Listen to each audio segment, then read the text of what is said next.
नमस्कार। आज हम कुछ दिलचस्प लेक्चर नोट्स पर बात कर रहे हैं। जी। ये चिकित्सा में कुछ स्थिर सिद्धांतों के बारे में है, खास तौर पर होम्योपैथी के नजरिए से। हाँ, और ये अनुभव पर आधारित जो चिकित्सा होती है उससे काफी अलग बात करते हैं। बिल्कुल। तो आज हमारा काम है इन विचारों को जरा खोल कर देखना कि ये सिद्धांत असल में हैं क्या, और इन नोट्स के हिसाब से ये बीमारी और इलाज को देखने का नजरिया कैसे बदल देते हैं। चलिए इसी पर बात करते हैं। जरूर। तो शुरुआत होती है इस विचार से कि भाई चिकित्सा का आधार क्या हो। क्या सिर्फ अनुभव जो बदलता रहता है? हाँ, नोट्स इसी पर सवाल उठाते हैं। वो कहते हैं कि सिर्फ अनुभव पर चलेंगे तो कोई एक रूपता नहीं रहेगी। सही। इसमें जेम्स टाइलर केंट का जिक्र है। उन्होंने कहा था विज्ञान में अनुभव का स्थान है, लेकिन केवल पुष्टि करने वाला स्थान। बिल्कुल, मतलब सिद्धांत पहले, अनुभव बाद में उसे साबित करने के लिए, वरना तो सब बदलता रहेगा। और यहीं से वो एक बहुत ही अहम सिद्धांत पर आते हैं, केंद्र से परिधि। हाँ, ये बहुत दिलचस्प है। नोट्स कहते हैं कि जैसे दुनिया में, सरकार में हर चीज का एक केंद्र होता है जो नियंत्रण रखता है। अच्छा। वैसे ही इंसान के अंदर भी एक केंद्र है, एक तरह की अंदरूनी सरकार। अंदरूनी सरकार मतलब हमारा मस्तिष्क, रीढ़ की हड्डी, पूरा नर्वस सिस्टम, ये सबसे अंदर जो हमारी इच्छा, हमारी समझ है, उसे कंट्रोल करता है। ओके। फिर वो हमारी जीवन शक्ति, वाइटल फोर्स जिसे कहते हैं उसे, और फिर सबसे बाहर हमारे भौतिक शरीर को। सब कुछ अंदर से बाहर की ओर बहता है। ओ, ये तो काफी गहरा विचार है। तो फिर बीमारी का इससे क्या लेना देना है? सीधा लेना देना है। नोट्स के मुताबिक बीमारियां असल में अंदरूनी गड़बड़ियां हैं। अंदरूनी? हाँ, जो इसी केंद्र से शुरू होकर बाहर यानी परिधि की ओर बहती हैं। ये बाहरी चोटों जैसी नहीं है जिन्हें नोट्स में बाहरी हिंसा कहा गया है। सच्ची बीमारियां, जिन्हें वो मायाज़म कहते हैं, वो अंदर से पैदा होती हैं। मायाज़म ये क्या है? ये असल में बीमारियों की जड़ में मौजूद गहरी प्रवृत्तियां हैं। 3 मुख्य मायाज़म बताए गए हैं: सोरा, सिफिलिस और साइकोसिस। अच्छा। ये बहुत सूक्ष्म होते हैं, दिखते नहीं।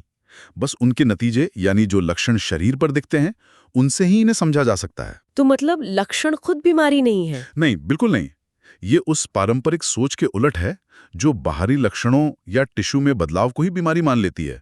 नोट्स इसकी आलोचना करते हैं। समझ गए। तो अगर बीमारी अंदर से बाहर आती है तो फिर इलाज कैसे होगा? वो भी इसी नियम का पालन करेगा।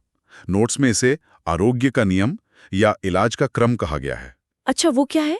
इलाज भी केंद्र से परिधि की ओर जाएगा, अंदर से बाहर, ऊपर से नीचे। ऊपर से नीचे? हाँ, और ज्यादा जरूरी अंगों से कम जरूरी अंगों की तरफ। और एक और बात। क्या? लक्षण जिस क्रम में शरीर पर उभरे थे, इलाज के दौरान वो उसके ठीक उल्टे क्रम में गायब होंगे। अरे वाह, ये तो बहुत व्यवस्थित लग रहा है। यहीं पर वो सिमिलिया सिद्धांत और पोटेंसी की बात आती होगी। बिल्कुल। समरूपता का सिद्धांत यानी लाइक क्योर्स लाइक, और दवा की पोटेंसी यानी उसकी सूक्ष्म शक्ति, ये जरूरी है।